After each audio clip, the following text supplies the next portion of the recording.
नाशिकच्या आयटी कंपनीतील धर्मांतरण आणि महिला कर्मचाऱ्यांच्या लैंगिक शोषण प्रकरणामध्ये आता एटीएसनं एसआयटी कडून 2 आरोपींचा ताबा घेतलेला आहे। आरोपी शफी शेख आणि रजा मेमन एटीएसच्या ताब्यात आता आहेत। धर्मांतरण आणि अत्याचार प्रकरणात रॅकेट, आंतरराष्ट्रीय कनेक्शन, टेरर फंडिंग असे अनेक संशय आहेत आणि याच अनुषंगाने एटीएस आरोपींची आता चौकशी करणार आहे।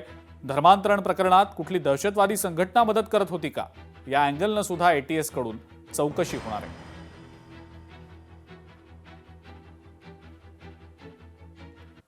नाशिकमधल्या बहुराष्ट्रीय आयटी कंपनीतील धर्मांतरण प्रकरणाबाबत अमृता फडणवीस यांनी खंत व्यक्त केलेली आहे। कॉर्पोरेट सेक्टरमध्ये होत असलेल्या या अशा गोष्टींचं दुःख वाटतं। मी बँकेत असताना माझ्या समोरही अशा केसेस आलेल्या होत्या, मात्र गैरप्रकार उघडकीला आल्यावर तातडीनं कारवाई सुद्धा झाली होती, असं अमृता फडणवीस यांनी म्हटलंय। लव जिहादची प्रकरणं गंभीर आहेत, त्यामुळे तरुणींनी मुलींनी अलर्ट राहावं असं आवाहन सुद्धा अमृता फडणवीस यांनी केलेलं आहे।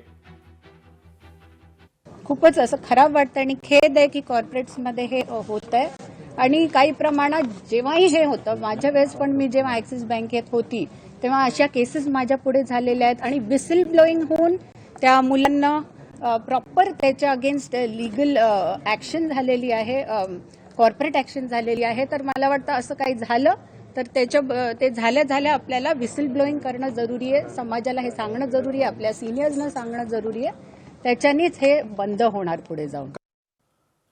कायदा आणि सुव्यवस्थेची अवस्था अत्यंत वाईट असल्याचं सामाजिक कार्यकर्त्या अंजली दमानिया यांनी म्हटलेलं आहे।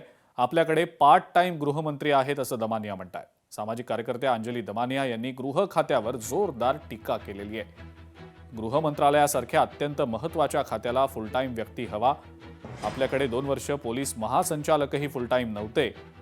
सदानंद दाते हे आत्ता डीजी म्हणून आले। महिला आणि मुलींना ब्लॅकमेल करून त्यांना वाईट कृत्यात सहभागी होण्यास भाग पाडलं जातंय, त्यामुळे डीजींनी पोलिसांना अशा प्रकरणांमध्ये तत्काळ ॲक्शन घ्यायला भाग पाडलं पाहिजे, अशी मागणी सुद्धा दमानिया यांनी केलेली आहे।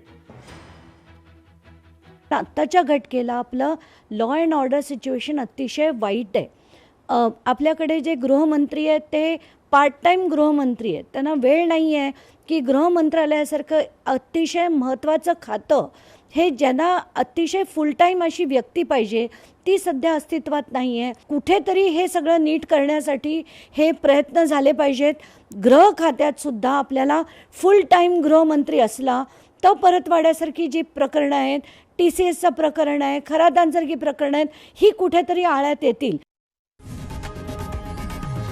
लोकशाही मराठी ऐका, पहा, जागरूक रहा।